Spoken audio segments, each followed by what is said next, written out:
ومن أهل الكتاب من إن تأمنه بقنطار يؤدي إليك ومنهم من إن تأمنه بدينار لا يؤدي إليك إلا ما دمت عليه قائما ذلك بأنهم قالوا ليس علينا في الأميين سبيل ويقولون على الله الكذب وهم يعلمون فلا من أوفى بعهده واتقى فإن الله يحب المتقين إن الذين يشترون بعهد الله وإيمانهم ثمنا قليلا أولئك لا خلاق لهم في الآخرة في الآخرة ولا يكلمهم الله ولا ينظر إليهم يوم القيامة ولا يزكيهم ولهم عذاب أليم وإن منهم لفريقا يلوون ألسنتهم بالكتاب لتحسبوه من الكتاب وما هو من الكتاب ويقولون هو من عند الله وما هو من عند الله ويقولون على الله الكذب وهم يعلمون بسم الله الرحمن الرحيم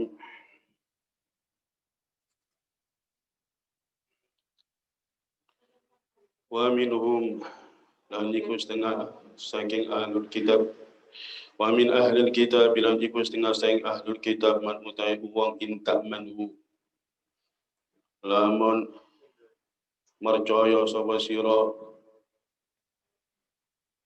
ing man bikin torin kelam sakin tor ai bimalin kesiklan pondo kathirin kang akeh yuati mongko nekaaken sapa man ing kintor ilaika marang sira li amanati krana amanah man ka Abdullah bin Salam kaya Abdullah bin Salam au ta'ahu nitibaken ing Abdullah sapa rajulun mung lanang alfan wa mi'atai uqiyatin ing 1200 uqiyah apane dapan emase fa'adaha mungkon nekaaken sapa Abdullah bin Salam ha ing alf wa mi'atai uqiyah ilaihi marang rajul wa minhum lan iku setengah saing ahlul kitab man utai wong intak man ulam percaya sapa sira ing man bitira ing kelan saktina la yu'addihi mongko ora nekaaken sapa man ing dinar ilaika marang sira li khiyanatihi krana khiyanati man illa ma tumta kejaba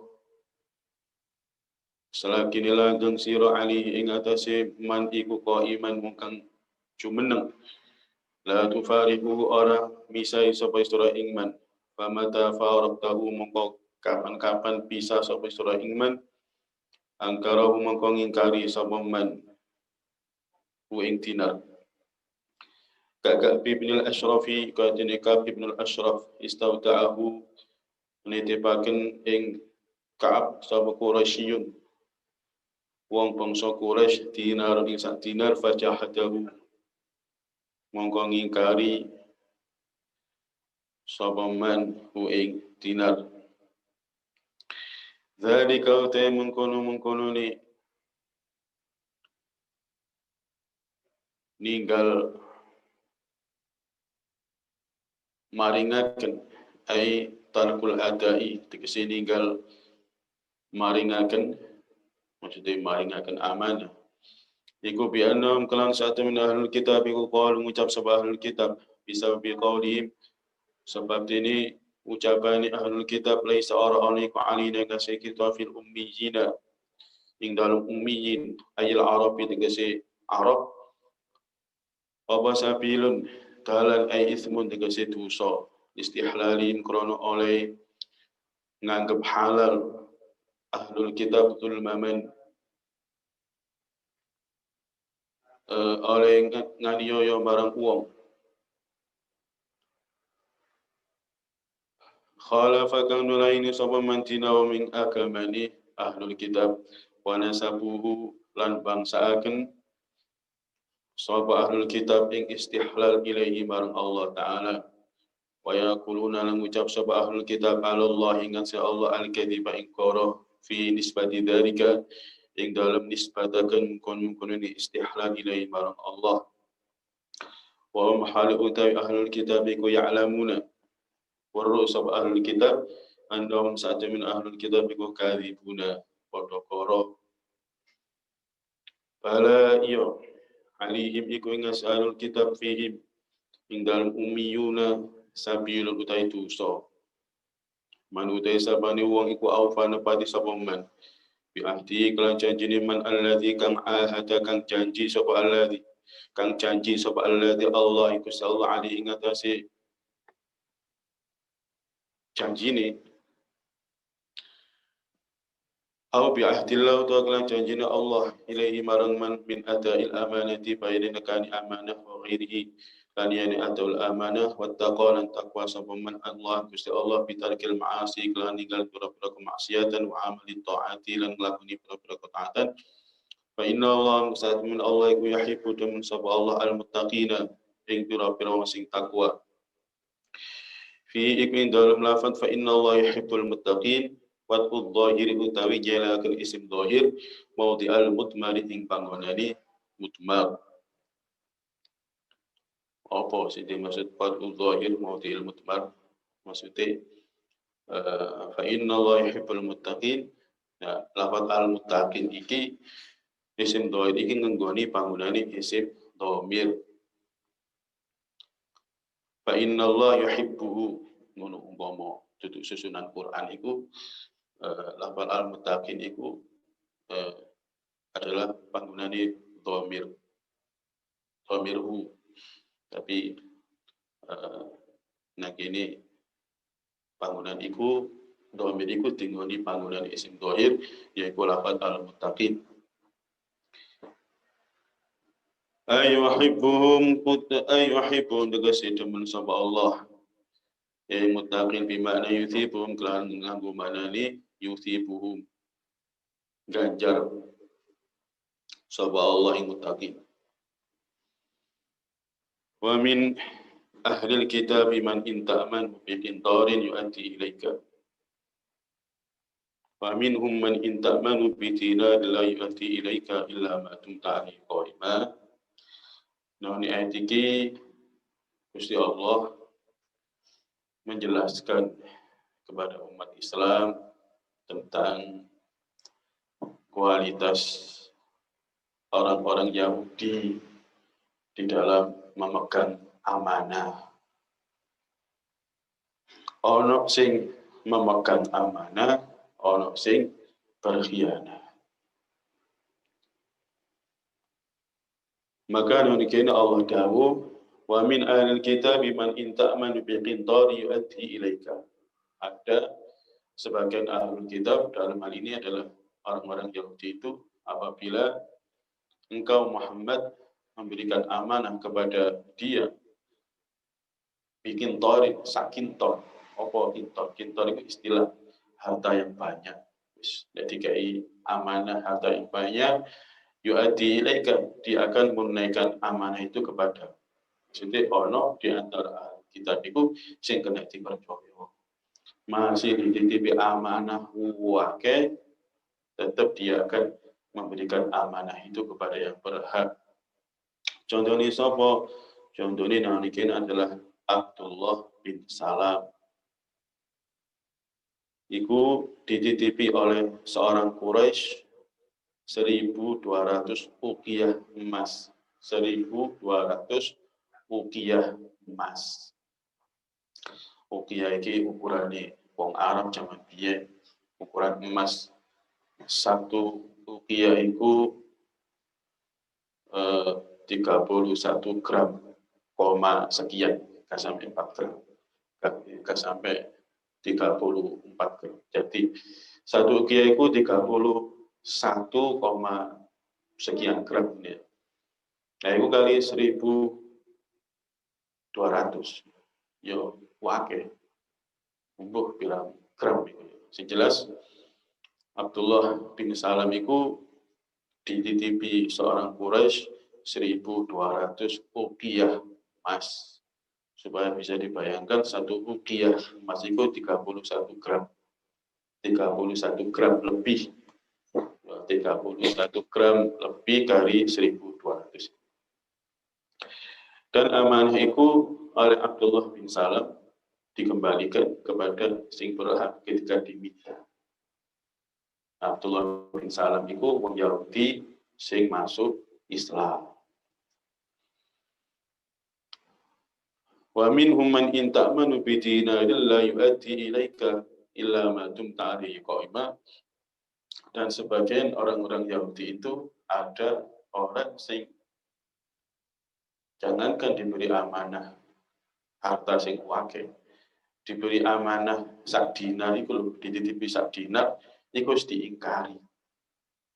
Kaya sapa? Nah kini diterangno kaya Ka'ab ibnul Ashraf, tokoh Yahudi sing sangat memusuhi Kanjeng Nabi, jenenge Ka'ab ibnul Ashraf. Dititipi orang Quraisy cuma 1 dinar. Cuma 1 dinar iku diingkari. Sak dinar iku piro dibanding ambek sak pinter kabeh. Dititipi titik iku diingkari apa maneh dititipi akeh. Iku mau Ka'ab ibnul Ashraf. Illa ma tumta alaihi qa'ima, sebagian mereka itu gak bisa dipercaya. Dititipi sak dinar diingkari.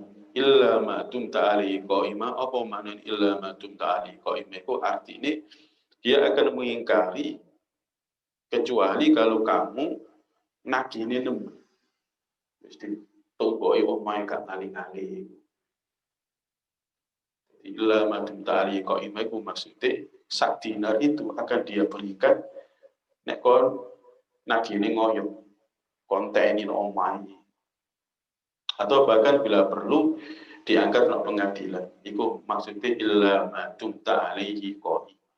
Jadi sebagian kitab itu orang sing memegang amanah kaya Abdullah bin Salam itu mau seorang Yahudi sing masuk Islam diberi amanah sak kintor, artinya diberi amanah harta yang banyak itu mau 1.200 ukiah emas beliau berikan ya, tanpa harus ditagih nomor. Semoga dijaluk diberikan, mungkin mau titipan. Tapi di antara mereka itu ono kaya Ka'ab ibnul Ashraf tiket titipi sak dinar dijaluk ka tiket. Kecuali jaluke iku mau nemen nakine iku mau nemen illa ma tumta ali qa'ima, kecuali kamu no omai kan ngali-ngali utawa diangkat pengadilan baru diberikan. Kenapa demikian? Kenapa orang Yahudi itu tidak memberikan amanah kepada yang berhak dalam hal ini adalah orang Quraisy itu mau? Dzalika bi annahum qalu laysa 'alaina fil ummiyina sabil wa yaquluna 'ala Allahi al-kadhib. Dzalika bi annahum qalu laysa 'alaina fil ummiyina sabil. Kenapa orang Yahudi itu tidak memberikan amanah kepada yang berhak dalam hal ini adalah orang Quraisy, orang Arab ya. Karena mereka meyakini laisa alaina fil ummina sabil, gak apa bodoh Arab iki disikat ae, gak dibalekno gak apa, gak dosa. Jadi mereka itu mengatakan bahwa mengambil harta orang Arab iki mau dengan cara menganiaya itu mau itu tidak apa-apa. Karena apa? Karena mereka menganggap pokoknya selain wong sing seagama dengan mereka, itu hartanya halal, termasuk orang Arab. Jadi kenapa mereka mengingkari amanah itu? Kenapa mereka mengambil harta dengan cara yang tidak benar itu? Kenapa mereka menghalalkan itu? Titipi kok saya dibalik no? Apa? Ikut gak seagama mbak Dewi. Halal wis. Jadi orang Yahudi itu menganggap itu perbuatan sing halal. mengingkari amanah, tidak mengembalikan amanah itu mereka anggap itu halal. Karena apa? Karena yang berhak atas amanah itu adalah orang-orang Arab, yang mana orang Arab itu tidak seagama dengan mereka. Jadi mereka itu menurut tafsir Wahba Az-Zuhaili. Menurut tafsir Wahba Az-Zuhaili dikatakan bahwa orang-orang Yahudi itu menganggap bahwa mereka itu adalah orang-orang pilihan Allah. Orang-orang pilihan Allah. Selain mereka itu remeh-temeh, tidak ada harganya di sisi Allah. Tidak ada kehormatan bagi mereka. Makanya sakarpe, cukup bodoh ya Kak. Jadi kembali lagi, kenapa mereka berbuat demikian? Mengingkari amanah, mengambil harta dengan tanpa hak, karena mereka menganggap itu halal. Itu halal. Karena yang punya hak itu bukan seagama dengan mereka. Dan mereka mengatakan, itu ada di dalam kitab Taurat. Paham ya? Bahwasanya halal mengambil harta selain agama mereka dengan cara apapun, termasuk dengan cara mengingkari amanah itu ono Taurat itu. Benar.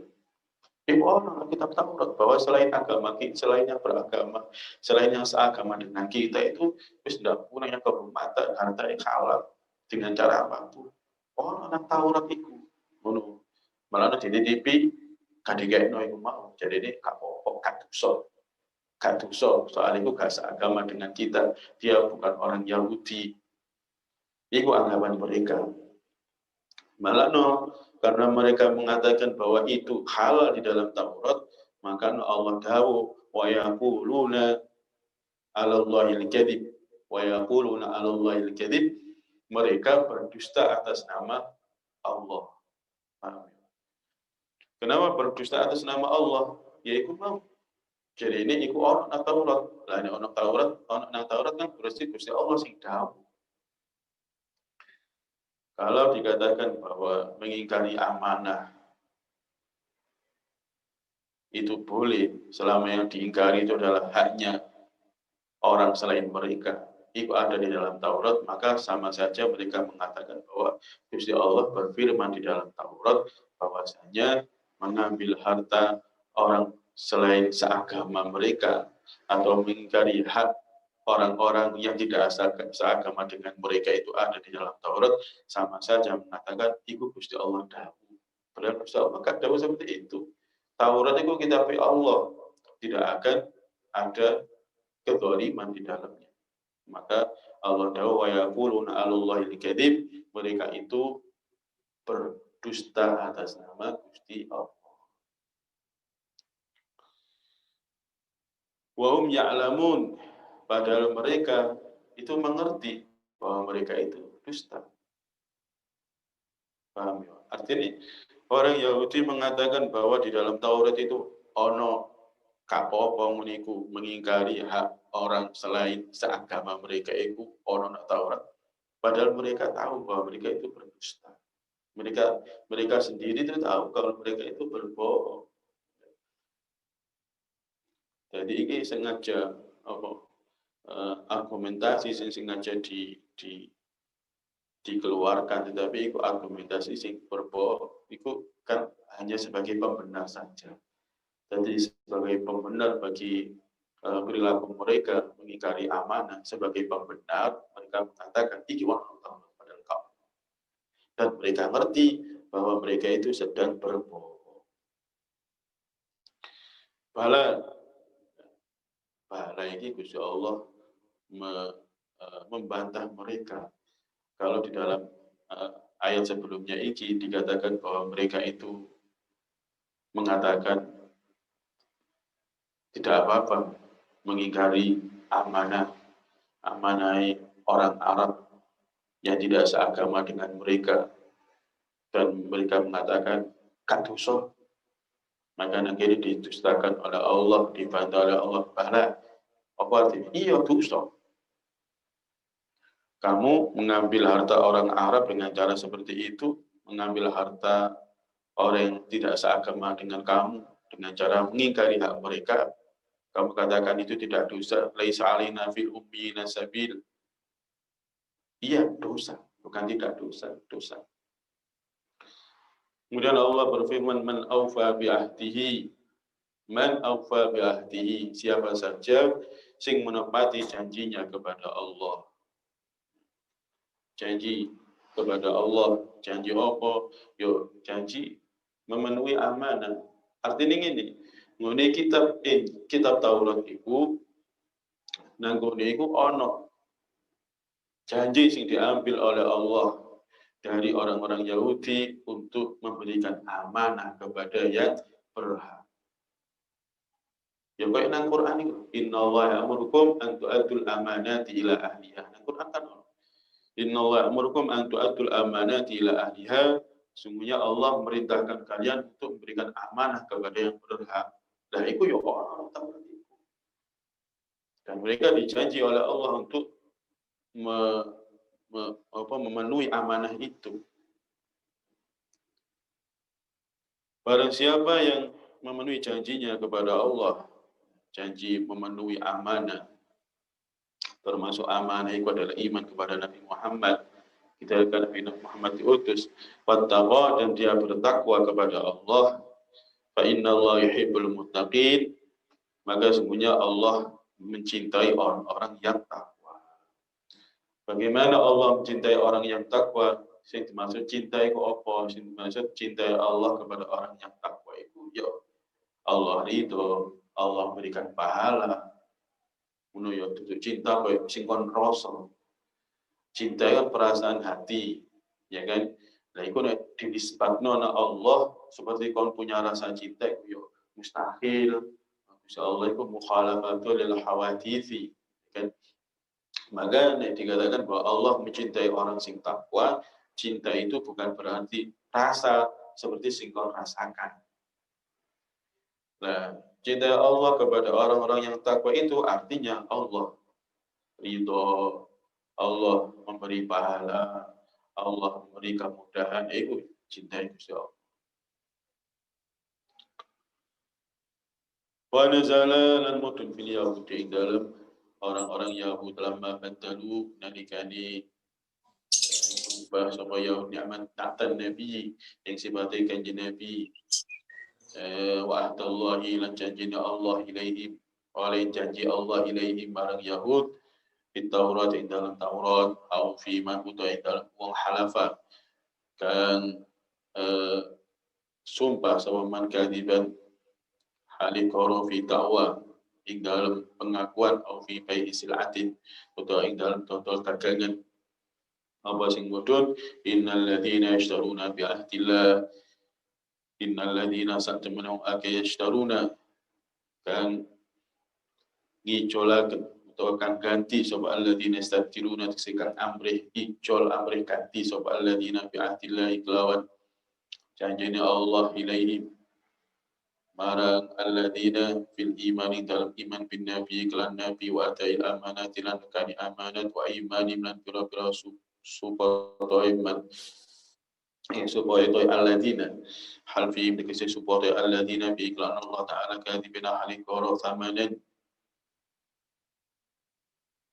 kelawan rokok qalilan kan sedikit min dunia saya tunjuk ulaika ta mengkono niman ikola khalaqa orang pakaian iku mawjud ulaika ta mengkono alladzina ikola khalaqa orang pakaian iku mawjud nasibat ke seorang pakaian lahum katui alladzina fil akhirati dalam akhirat wala yukallimuhum lan ora gunemi alladzina sapa Allah Gusti Allah ghadaban prona ali bentuk ali ingat si alladzina wala yang lan ora ningali sapa Allah ilai barang alladzina yarhamuhum tegese orang melasi sapa Allah alladzina yaumal qiyamati dalam dina kiamat wala yuzakkihim lan ora nyuciaken sapa Allah alladzina yutahhiruhum tegese ora nyuciaken sapa Allah alladzina wala hum lan ikuti alladzina adzabun siksa alimun kang laraaken muklimun tegese kang laraaken ayat innal ladzina yashtaruna bi ahdillahi wa imanihim thamanan qalila sesungguhnya orang-orang sing yashtaruna bi ahdillah orang-orang sing merubah orang-orang sing menukarkan yashtaruna bi'ahdillah, sungguhnya orang-orang yang menukarkan janji Allah dan sumpah-sumpah mereka thamanan qalilan, dengan harga yang murah. Orang-orang yang menukar janji Allah dan sumpah-sumpah mereka, mereka tukarkan dengan harga yang murah. Orang-orang yang menukarkan janji Allah, janji yang diambil Allah dari mereka, dan sumpah-sumpah mereka ditukarkan dengan harga yang murah. Ayat ini wa nazala fil yahud lamma badalu ni'matan nabiy wa ahdallahi ilaihim fit tawrah aw fi man halafa, dan seterusnya. Ayat innal ladzina yashtaruna bi ahdillahi wa aymanihim thamanan qalila. Ayat ini ada beberapa riwayat tentang sababun nuzul, tentang sebab muduni ayat innal ladzina yashtaruna bi ahdillahi wa aymanihim ila akhir ayat. Tentang sebab nuzul ayat tersebut itu ada beberapa riwayat. Namanya Sahih Bukhari itu diceritakan bahwa sebab nuzul ayat ini adalah ono sahabat kanjeng Nabi jenenge As'ad. Iku dia punya tanah. Sing tanah itu diklaim oleh orang Yahudi sebagai miliknya. Sahabat kanjeng Nabi jenenge As'ad itu punya tanah sing diklaim oleh orang Yahudi bahwa itu miliknya. Maka kemudian persoalan itu dibawa ke kanjeng Nabi. Kemudian kanjeng Nabi takon nangone As'ad iku mau, alakal bayyinah, apakah kamu punya saksi? Apakah kamu punya saksi? Jawabnya, mboten gak ada kanjeng Nabi. Mboten gak ada. Terus kanjeng Nabi dawuh nangone wong Yahudi sing mengingkari kepemilikan As'ad iku mau. As'ad iku mau sing mengingkari kepemilikan As'ad iku mau wong Yahudi mau. Tapi kanjeng Nabi dikon sumpah, ihlif. Nek ono kon sumpah. Jadi ini As'ad, ya Rasulullah, idzan yahlif wa dhahaba mali. Wah, kanjeng Nabi Yahudi mboten gak wedi. Yahudi niku mboten gak wedi. Nek hanya dikengken sumpah nggih. Wong Yahudi sumpah padha kula ilang. Paham yo. Jadi tanah iku wae sahabat kanjeng Nabi ku mau diklaim orang Yahudi. Dan sahabat kanjeng Nabi ditakoni kan saksi. Maka orang Yahudi harus sumpah bahwa itu tanah. Yahudi kalau sumpah bahwa Yahudi gak wedi, sumpah. Jadi ini sahabat kanjeng Nabi, waduh kanjeng Nabi, nek ngoten, bahwa Yahudi ini sumpah harta kula ilang. Maka kadang itu kebenaran itu bukan berarti yang menang itu benar, yang kalah itu salah. Tidak selamanya seperti itu. Tidak punya saksi itu bukan berarti di posisi yang salah, kadang-kadang ya kayak ini mau peristiwa itu. Maka kemudian mudun ayat ini innal ladzina yashtaruna bi 'ahdillahi wa aymanihim thamanan qalila. Orang yang menukarkan janjinya kepada Allah dan sumpahnya dengan harga yang murah. Dalam konteks peristiwa ini, orang Yahudi menukarkan sumpah dia itu. Sumpah apa ya? Sumpah sedihkan jadi sumpah itu. Dan dia sumpahnya sumpah dusta. Nah, untuk apa itu? Dia tukarkan dengan thamanan qalila, dia tukarkan dengan harta yang remeh. Apa? Tanah. Sumpah dusta. Untuk apa dusta? Ditukarkan dengan harta yang remeh, tanah itu. Tapi opo ancaman ini bagi orang singgung itu. No ayat 3 mau berat no akhirat. Itu salah satu riwayat. Tapi ono ini tafsir Al-Kasyaf karangan zaman Imam Zamakhsyari itu dikatakan bahwa ada sebagian ahlul kitab, sekelompok ulama Yahudi datang kepada Ka'ab ibn al-Ashraf, yaitu mau tokoh Yahudi yang sangat memusuhi Kanjeng Nabi. Dia itu orang kaya. Nah, pada waktu itu terjadi krisis pangan. Kemudian ulama-ulama Yahudi ini datang untuk nempur, ya, bahasa Jawa itu nempur. Kemudian Ka'ab ibn al-Ashraf itu tanya kepada pendeta-pendeta Yahudi, ulama-ulama Yahudi, takut. Apa pendapatmu tentang Muhammad? Apakah dia benar Nabi? Nah, kemudian ulama itu berkata jujur, iya, itu Nabi. Anjir Nabi kham. Jadi Ka'ab ibn al-Ashraf, wah, jawaban ngono ya, kok kalau tempuran, bahasa Jawa itu tak bermudah ini. Walaupun redaksi Arabi tidak seperti itu, tapi tak bermudah supaya mudah difahami. Ketika mereka mengatakan sejujurnya bahwa Nabi Muhammad itu Nabi sing hak, sifatnya sesuai dengan yang ada di Taurat, maka jadi Ka'ab ibn al-Ashraf saja ini kontak kayak tempuran wakai. Tapi kalau ngomong ngono kasih itu, terus jadi ulama-ulama Yahudi mau, tak terlalu iman. Nota aku sing keliru aku sing keliru Akhirnya ulama-ulama mau mulai, kemudian muni Tauratnya mau dicopot terus dirubah, ya, ditulis di pokoknya sing ono sifatnya Kanjeng Nabi kok dihilangi, sebab diganti lah pokoknya. Kemudian mereka dengan Taurat itu datang kepada Ka'ab bin Ashraf dan mengatakan, oh ternyata awak dhewe sing keliru. Ternyata dhewe sing keliru. Sing bener gitu. Iki nyata iki. Iku jadi ini namanya Al-Kasyaf kok ngono iku mau. Tapi jadi ini Ibnu Hajar Al-Asqalani bahwa yang baik itu adalah kembali kepada diriwayatkan namanya Sahih Bukhari. Innal ladzina yashtaruna bi ahdillahi wa aymanihim thamanan qalila.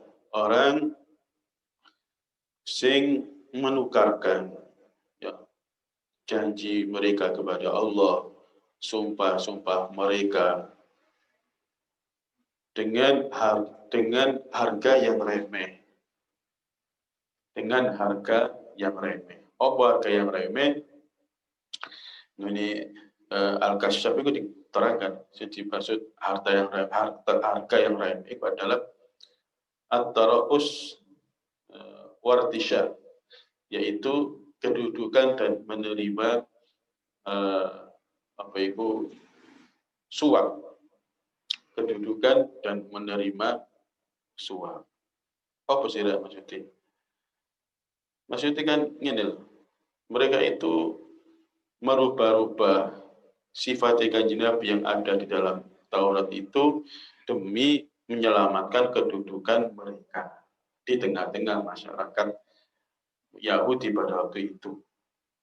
Mereka merubah sifat Kanjeng Nabi yang ada di dalam Taurat itu untuk menyelamatkan kedudukan mereka di tengah-tengah masyarakat Yahudi, menyelamatkan ketokohan mereka, dengan kemudian untuk mengambil riswah, memungut suap dari mereka. Karena apa?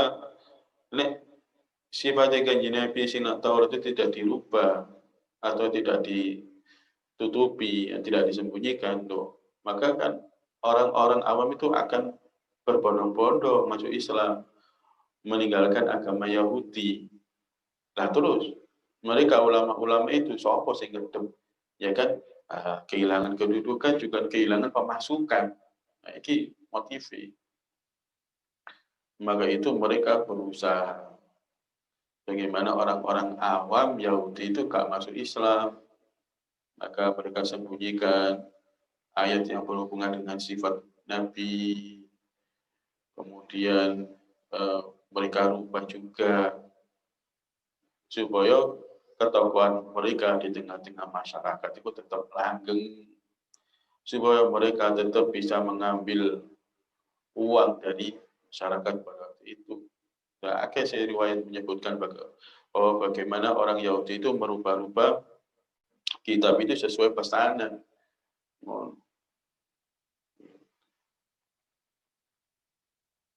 Ono wong suki melakukan kesalahan, nyolong, nah, di Taurat itu ono yang nyolong itu diputus tangani, tapi nek sing nyolong suki ngono di engko-engko ono ayate pokoke yo apa supaya wong suki iki mau selamat. Kan dipotong tangani ane wong suki man, atau ono wong zina sing jelas nang Taurat iku hukume padha mek nang Quran. Ya ngene zina nek kapan mukson yo di rancam sampai mati, nek mukson yo dicambuk pira 100 kali atau berapa itu. Iku hukum sinoni ing Taurat gitu loh. Tapi ketika sing berkasus iku mau anak dari tokoh mereka atau anak orang kaya atau dari kalangan orang kaya, maka mereka selewengkan ayat itu. Mereka selewengkan ke sana kembali. Pokoknya sementing mungkin selamat ojo kena hukum ini.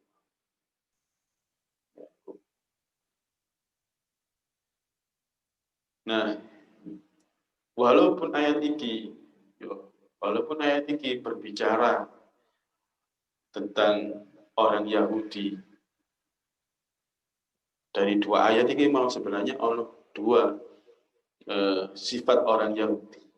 Pertama adalah mengingkari amanah sesama manusia, dititipi mau cak dinar mau katiketno khianat.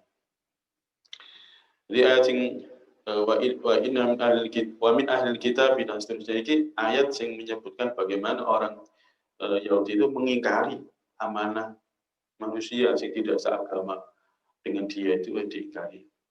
Jelasnya pengingkaran terhadap amanah. Padahal amanah itu harus diberikan kepada siapapun, walaupun tidak seagama. Wong Islam dikai amanah, Kristen, lah dunia Brono ya wajib diberikan walaupun dia tidak seagama. Nah, itu menceritakan bagaimana orang Yahudi itu mengingkari amanah sesama manusia. Kemudian innalladzina yashtaruna ba'dillah. Jadi Allah menceritakan bagaimana mereka juga mengingkari amanah Allah dari kitab Taurat. Di antara amanah itu adalah iman kepada Nabi Muhammad, dan itu dikhianati dengan disembunyikan atau dengan dirubah. Ayat-ayat hukum yang tidak sesuai dengan hawa nafsu mereka selewengkan. Itu Al-Quran banyak bicara tentang penyelewengan ayat di dalam Taurat itu.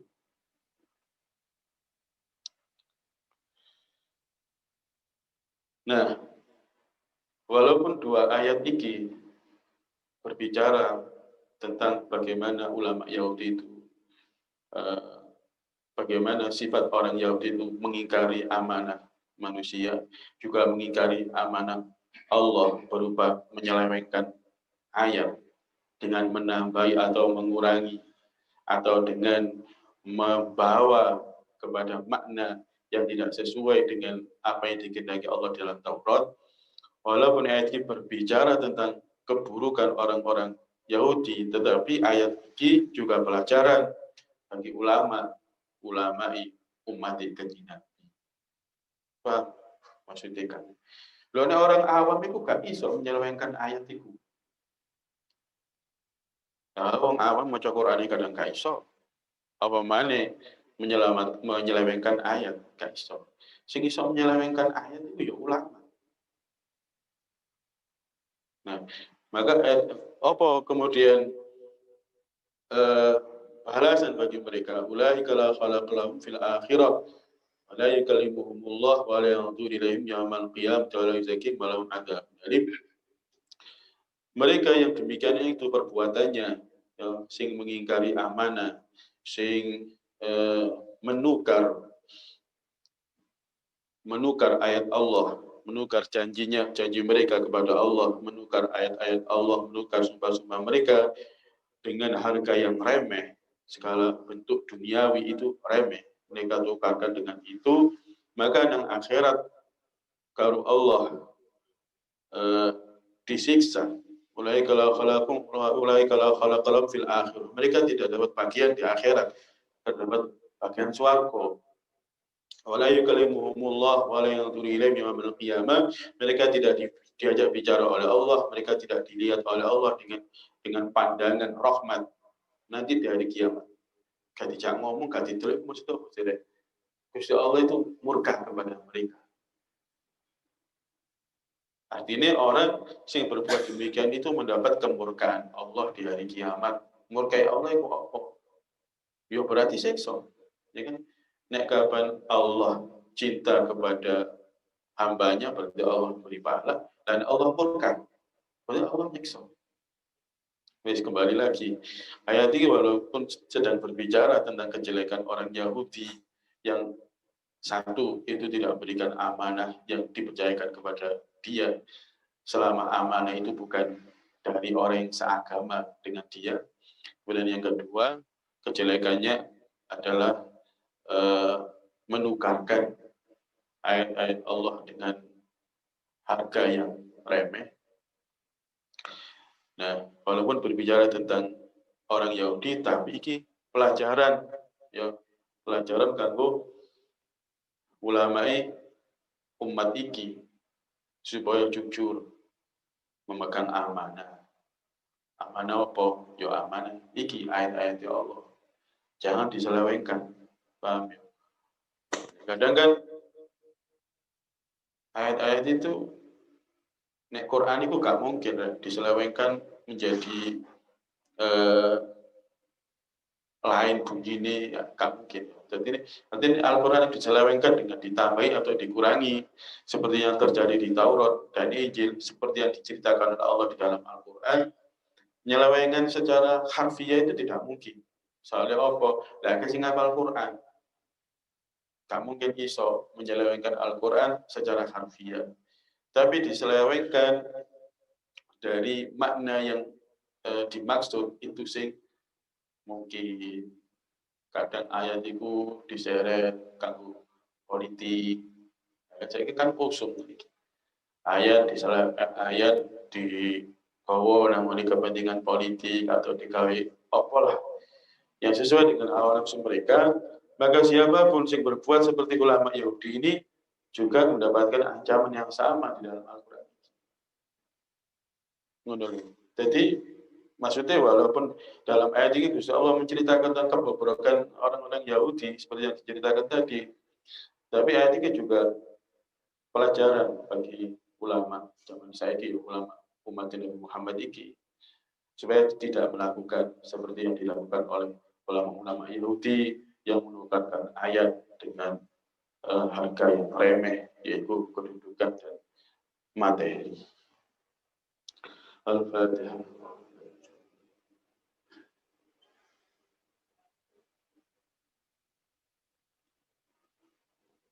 Assalamualaikum warahmatullahi wabarakatuh.